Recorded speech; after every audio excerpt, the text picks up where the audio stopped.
皆さんこんにちは。今日の一言日本語の時間です。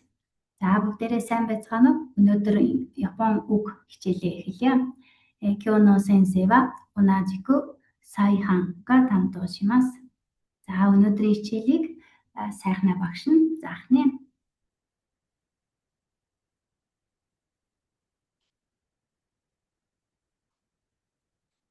はい。では今日もですね、似ている漢字2です。За өнөөдөр төстэй ханснууд хичээлийн 2 дахь удаагийн дугаар. 今日は入ると人という漢字を紹介します. За өнөөдөр орох, оруулах буюу нөгөөх нь хүн гэдэг хоорондоо төстэй ийм 2 ханзыг танилцуулъя. 1番目の漢字は入る、入れるという漢字です。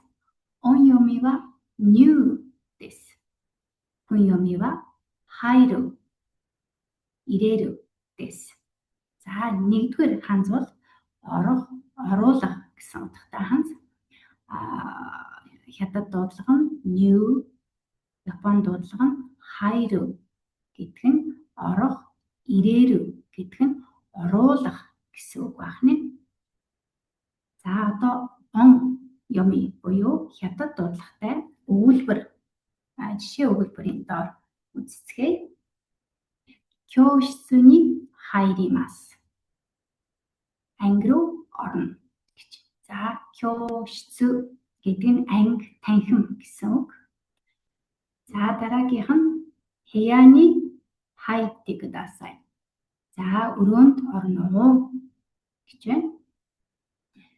За 教室に入ることを入室とも言います. За энэ тохиолдолд入室гэдгийн new гэдэг нь хайру гэдэг ханзны хятад дуудлага байна. それでは2番目の漢字は人という漢字です. За 2 дахь ханз нь хүн гэдэг ханз байх нь.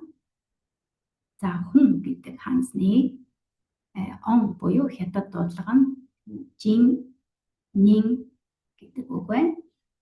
За хүн yomi буюу Япон дуудлага нь хито гэдэг дуудлага байх нь. За хито гэдэг бол бүгдээрээ мэднэ тийм ээ. Хүн гэсэн үг. За энд нэг онцгой үг байдаг нь нэг хүн гэж тоолох тохиолдолд хитори гэх юм байна.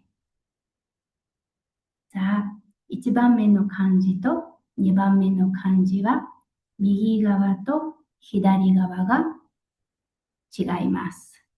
これをよく覚えてください.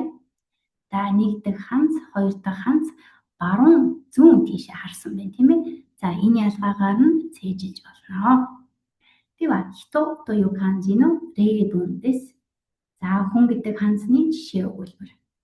あの人は先生です. Тэр хүн бол багш хүн юм ба. Хоёр дахь өгүүлбэр нь 部屋に学生が一人います. Өрөөнд нэг оюутан байна гэж хэлж байна. それでは今日の漢字は入る、入れると人でした.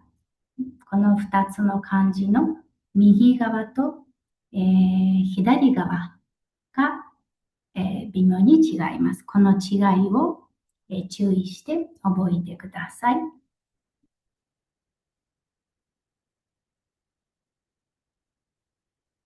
それでは、今日の一言日本語の時間は以上となります. 次の一言日本語は8月31日です. さようなら. За дараагийн Японы хэлний хичээл 8 сарын 31-нд болно. Баяртай.